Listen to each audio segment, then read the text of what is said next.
Direto da redação. E ainda por falar em Tiradentes, que inspirou Brasília, que inspirou Juscelino a retirar Brasília do Rio de Janeiro, que era a capital, e levar para Brasília, que provocou um esvaziamento econômico muito grande no Rio de Janeiro, né? O Rio de Janeiro sofreu um impacto muito forte por isso. O Joaquim da Silva Xavier Tiradentes, pouca gente sabe disso, ele viveu em Minas e viveu na cidade de Sete Lagoas, uma cidade que está a 70 quilômetros de Belo Horizonte. Minas Gerais também. Minas Gerais. E ele, como era da polícia, ele era capitão da polícia, ele era alferes, ele comandou o batalhão de Sete Lagoas durante um período. E ele foi para lá para combater o contrabando de ouro para Portugal. Contrabando, ouro que saía contrabandeado, saía pelo mercado paralelo. E esses detalhes da permanência do Joaquim José da Silva Xavier Sete Lagoas, isso é retratado em alguns livros, alguns escritores e pesquisadores de Sete Lagoas. É a chamada ali, ele comandou o quartel Sertão em Sete Lagoas. Ele comandou. Vamos conferir aqui os detalhes na reportagem. Você sabe como que a TV Minas chegou a essa informação? Não. Uma carta. Um pesquisador... Descobriram? Não, um pesquisador mandou uma carta para lá sugerindo. Poderia ter mandado um e-mail, né? Mas ele preferiu mandar uma carta. Das antigas ainda. Mandar uma carta para despertar o interesse, falando que tinha lá jornalistas, pesquisadores que mostravam essa passagem do Tiradentes pela cidade de Sete Lagoas. A reportagem é muito interessante. Vamos ver, eu quero assistir. Vamos agora à reportagem com Carlos Augusto. Sete Lagoas, a 70 quilômetros da capital mineira, ficou famosa por causa de suas belezas naturais e sítios arqueológicos. Olha, gente, o motivo de eu vir de Belo Horizonte até aqui, a Sete Lagoas, foi esta carta aqui. Isso mesmo, uma carta que foi endereçada para a empresa mineira de comunicação, onde fica a Rede Minas, lá em Belo Horizonte. Essa carta foi endereçada aqui pelo Gustavo Lincoln. Gustavo Lincoln, uma carta muito sugestiva que fez com que a gente viesse até aqui a Sete Lagoas. E eu marquei com o Gustavo aqui na Biblioteca Pública de Sete Lagoas. A gente veio até aqui para conhecer o Gustavo. Gustavo? Prazer. Eu pensei em escrever uma carta para a MC justamente para que a forma inusitada que o pedido chegasse até vocês despertasse um sentimento diferente e o interesse de atender o pedido dessa carta.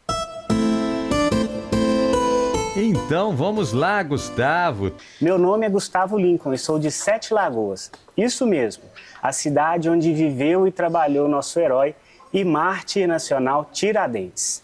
Grande parte da população sete-lagoana sequer imagina que Joaquim José da Silva Xavier, símbolo patriótico do Brasil, a personificação da luta por justiça e liberdade do povo mineiro, viveu e trabalhou como comandante do quartel do Sertão em Sete Lagoas. Onde você descobriu isso? Bom, eu estava passeando aqui pela biblioteca procurando um novo livro para ler e ali na seção de autores de Sete Lagoas eu encontrei um livro com o título Sete Lagoas no século XVIII.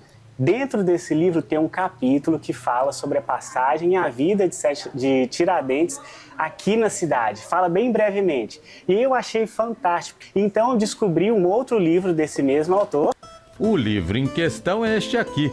Foi escrito pelo jornalista e pesquisador Márcio Vicente Silveira Santos e lançado em 2010. Ele relatou a passagem de Tiradentes por Sete Lagoas entre 1780 e 1781. De acordo com os relatos do escritor, Tiradentes ocupava o cargo de comandante do quartel do Sertão. Quer dizer, o que muita gente não sabe é que no período bem antes da Inconfidência, a função de Joaquim José da Silva Xavier era de garantir a defesa e a segurança da capitania de Minas, na então comarca de Sabará, e também coibir o contrabando do ouro e das pedras preciosas. Tiradentes é nomeado, vamos dizer assim, como responsável por esse destacamento a partir de 1780. Ele mora aqui de maio de 1780 a abril de 1781. Aqui ele se tornou o grande responsável pelo caminho do sertão. Ele era um militar. Ele era um militar, ele já Não, era não alferes tinha da cavalaria. Nenhum ar de conspiração, de inconfidência. Olha, o Márcio Vicente, no livro dele, ele fala que a questão da conspiração, que ela nasce aqui. Porque 9 anos depois, né, nós vamos ter a Inconfidência Mineira. O autor do livro morreu em 2019, mas deixou também outros importantes relatos da passagem do comandante por Sete Lagoas. Tiradentes aqui, ele era responsável pelo recebimento de alimentos, né? E também a fiscalização, né? De entrada de ouro, o que saía. Então, ele era responsável por esse destacamento. Olha, o Tiradentes, ele é o nosso grande herói nacional. A gente já, como mineiros, a gente já tem tanto orgulho dele ser mineiro e daqui de Sete Lagoas ainda mais de saber que ele teve essa passagem importante. Para nós, ele representa a luta por justiça e liberdade, que são a base da nossa nação. Falar de Tiradentes, como o Gustavo disse, é sentir orgulho, né? Parabéns a vocês dois e parabéns aí a Sete Lagoas por resgatar o Tiradentes na história, bem antes da Inconfidência Mineira.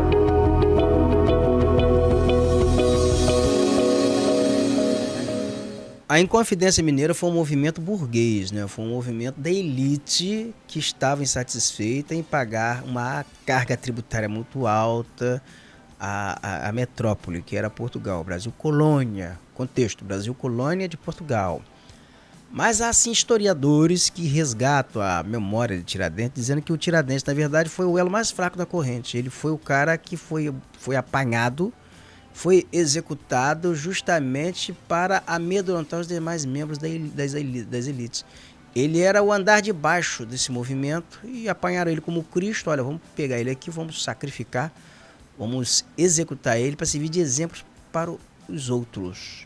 Então essa é uma face. Agora só que hoje o Tiradentes é um herói. São histórias, são versões históricas que a gente tem de pesquisadores, mas há esse contexto, né?